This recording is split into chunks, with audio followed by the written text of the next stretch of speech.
And feel the energy of today, how different you feel than when we started the day, and how different the energy in the room feels. And let that just kind of slowly circulate around you on the outside, but also on the inside. Breathing softly and fully. And send your breath right into the middle of your chest, into your heart. And let that part of you feel the expansion of the love. And have another breath. And notice as you begin to feel love living in your body, how good that feels. And there's nothing you need to do, nothing you need to make happen. Just being right in the presence of love. Right now, in this room, in this family. And with all of the wisdom and the honoring that comes from Kryon. Greetings, dear ones. I am Kryon of Magnetic Service. How many times have I said that I know who's here? In the most loving way, I can tell you, I know who's here. It's astonishing. The lives that are represented in this place. The earth experience that is here. I started a channel not so long ago, and I said, in the beginning, there was love. There still is. There always has been. A love for the magnificence of the God inside of every human being. That's the design. That's what was given you. Your scriptures are correct. There was a time, a story that would have humans existing almost as animals normally on the human planet when angelic forces came here and gave you the free choice. God inside changed your DNA and turned you loose. And you sit here because of that.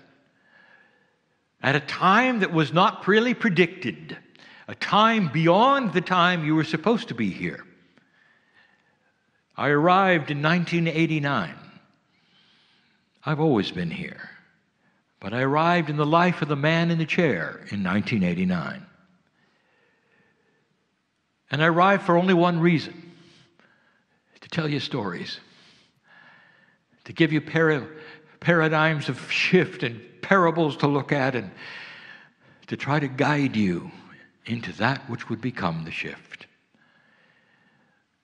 The idea that humans would go past the year 2000 was not something that was well accepted. You were going to have trouble, like you always had trouble, and to make it past 2012, that was absurd. Because you were overdue for what human nature had always given you. About this time, you wouldn't make it. There's a lifespan of countries, a lifespan of civilization, a lifespan of organizations before they become dysfunctional and often then destroy the core that created them. That's human nature as it existed, and that's changing.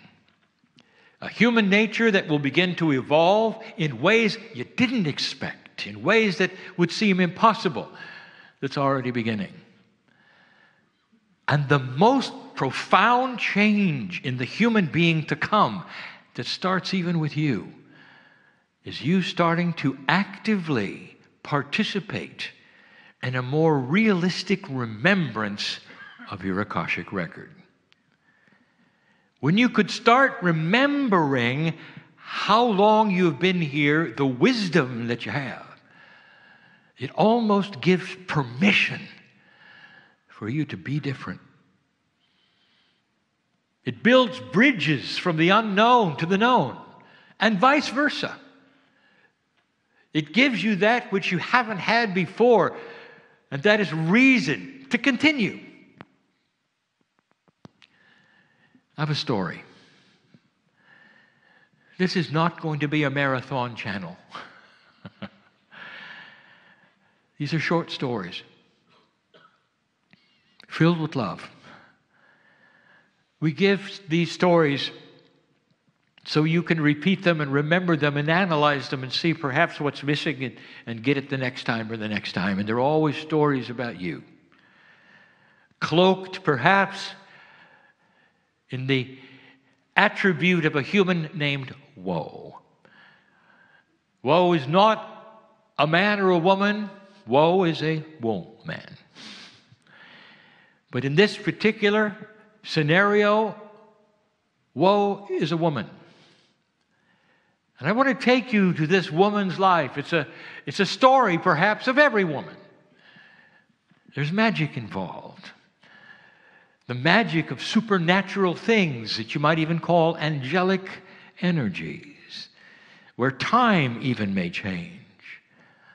But it happens right now in 2018. Woman is about 30. Woe is about 30 to 32. And in that place where she is in life, there's frustration. There's a lack of self-worth. She's done her education. She's had a child. She is settled, and she starts looking at her life differently. You wonder why there's not more young people in this room. They're too busy. As you know, dear ones, there's a time for fun. There's a time for education. There's a time for self-examination that comes when things are more settled. And they were for her. And in order to get around the frustration that she was feeling, both in relationship and at work, with things that perhaps didn't go exactly as she wished, like so many of you, she went into fantasy. And in this, she built a world of her own. And she would spend hours fantasizing, not about the past or who she might be, but of a totally different woman. Woe looked at herself in situations and scenarios and stories that she had built, and they had names and times and dates and dialogue. And she existed in this world as often as she could, and it worked for her. And she would come out of those visions of fantasy that she would have where she was heroic or saved this or was respected. And it would give her so much self-worth, and she would say, that was good. I loved that. I didn't tell anybody she was doing that. You haven't either. But it didn't make her sad when she came back to the reality. It made her feel good. It was her consciousness drug, if you want to call it that, to go to a place where she can envision and pretend and be. She loved to go to the films and read the books because they were her when she was reading it. And in the films, she was them when she was watching. It made her feel better. And she would come from those places and those times and those imaginings feeling better. But eventually she realized there's only so many stories I can make. And then she started analyzing herself in a more esoteric way. And she started asking questions that perhaps you only ask after a certain age. Why am I doing this? Could this be that these are not fantasies at all? What if I'm remembering something within me that somehow is transferred through the ages to me? She didn't even think of past life. She thought maybe it's in the air, it's in the ethers, it's in the field, and she's just picking it up, and she's living these things. They're so real, they make her feel so good. And she asked these questions almost out loud to anyone who would listen while she was alone. And then one day it happened.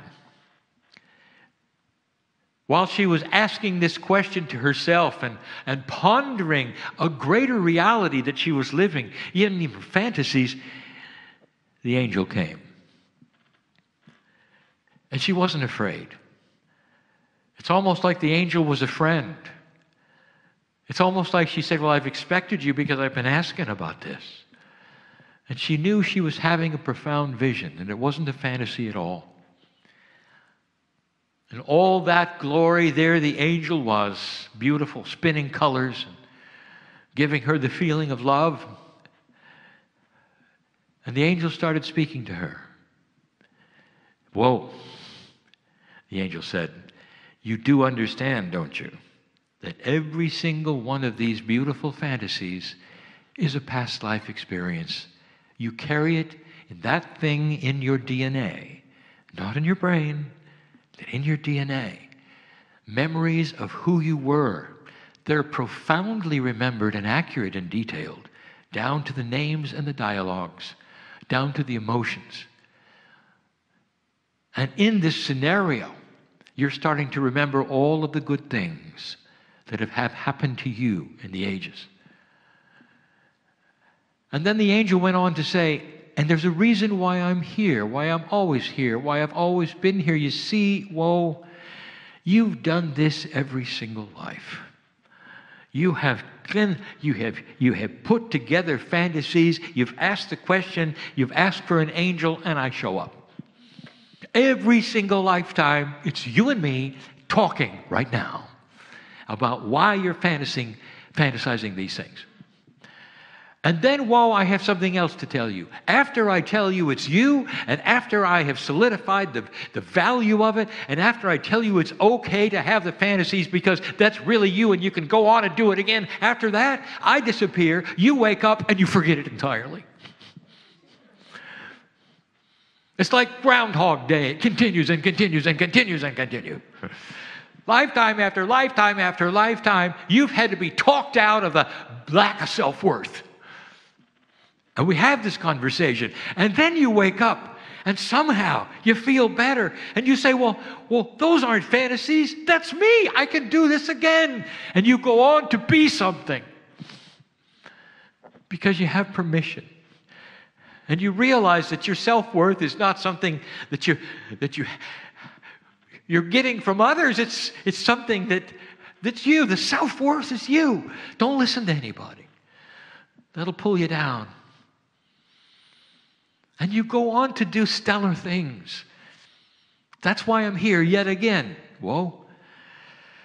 Yet, I'm going to tell you something. It's the last time. And Woe thought, she said, oh dear. Am I not coming back?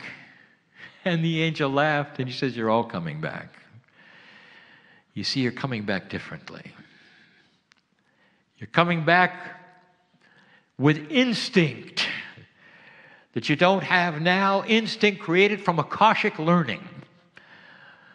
Instinct that is Akash.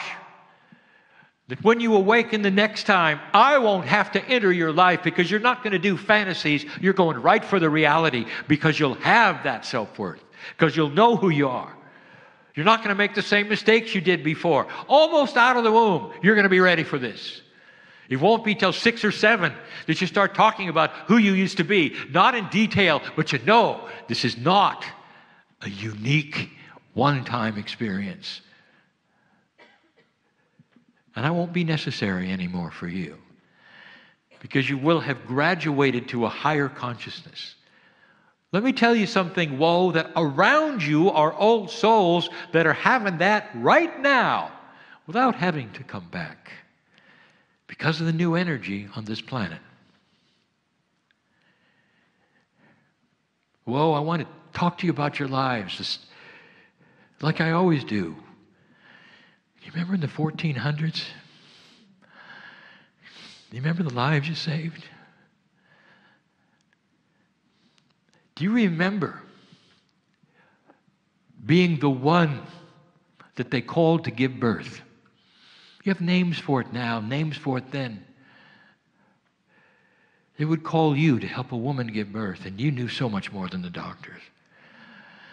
Because you had the solutions, you had the herbology, you had the consciousness. You could feel what the baby was going through. You could ally the mother and the baby together, and they called you, and they called you, and they called you, and pretty soon even the doctors called you. 1400s. You were amazing back then. How many babies and mothers did you save? Do you remember the time when almost the time to give birth and you saw the wrong position and you said, no, not yet, stop pushing. Can you remember that? Can you remember reaching in and turning the child? And the mother lived, and the child lived, and you said to the mother, okay, push. It was beautiful. You were known for miracles. That was one of them.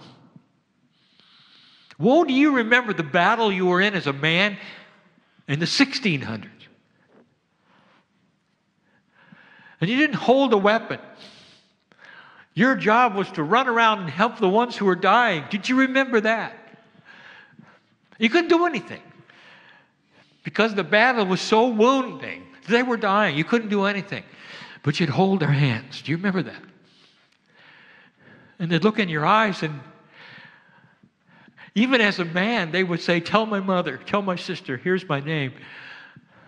And you would. And your sword was your notebook. And you'd write the names down. And you'd go see mom. And you'd go see the sister. And you'd say, I was with him. And you'd weep with them, and you'd say, here's what he said. Oh, it's beautiful. You were helping people. All your lives you helped people. All of them. Do you remember when you were the ship's captain?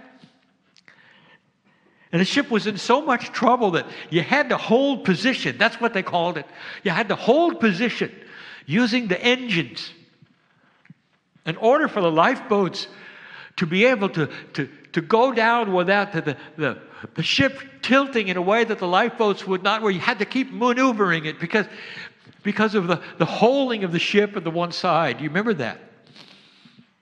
And you steered it and you held position, and all the boats were gone. And it was your turn to leave, and you wouldn't leave. It was too late. Remember that? Do you remember what you did when you went down into a very cold ocean? A seaman's mistress is the ocean, and you smiled and said, it's okay. It's okay, because this is an honorable death for a sailor. Do you remember that? Lifetime after lifetime. And I'm here yet again, to recount these fantasies that you're having right now and creating. To tell you it's okay, because you deserve to be here. You're magnificent, because you're an old soul, and that's what old souls do. They awaken and help people in so many different ways, sometimes privately, sometimes publicly. They never necessarily write books or be on stage. They just help people. And that's who you are. Well, that's who you always have been. And every single lifetime gets a little better, and I'm never going to see you again. Because the next time you arrive, I'm going to live with you, and you're going to understand the higher self. And you're going to know who I am, and I don't have to keep coming and erasing your mind from my visit. It's the end of a cycle. Whoa. That's the parable. And so as Kryon, I say to all of those who've listened today and are in the audience, you have fantasies. And sometimes you have fantasies because you don't have what you think is the real you in order to accomplish what you can fantasize. But you can, and you will, because that's who you are. These channelings, these meetings, these times, these episodes together are for you to draw closer to that which is supernatural, a higher self that if you could talk to it would say, you are magnificent, now get on with it. And start with loving yourself and helping yourself, and when you get to that place where it's okay, there will be those who come to you and asking you how you do it, and you can then be the way shower. That is the hero of the age. The way shower is the one you would fantasize about, the one who is wise enough so that the ones at work will come to you, the ones in the family will come to you, and others as well. And you can sit and talk and change lives and change minds, and they can get up out of the chair and leave differently because they visited you. One with high self-worth who has lifetimes after lifetimes after lifetimes of saving lives and helping people. That's who you are. I know this because that is what old souls have done. You awaken to lives and you go into compassion mode. You awaken to lives, and some can't understand that. Even though some of you are burned at the stake because your magic shows, you still come and try it again. And here you are, where they're not going to burn you at the stake. Instead, they're going to come and see you because they recognize you've got wisdom. That is what's going to change this planet. I sit in front of you. Those of you who are listening, there's more. There's a lot more. But in this new energy, dear ones, all the fantasies that you could put together, you could paste upon yourself and be them. And not be frustrated. And not have to go outside of yourself because of who you are. That is the reality of the moment. I'm Kryon. I would not tell you things that are not so. That's the truth of the day. In the beginning, there was love. It has continued to this point, and there is still love.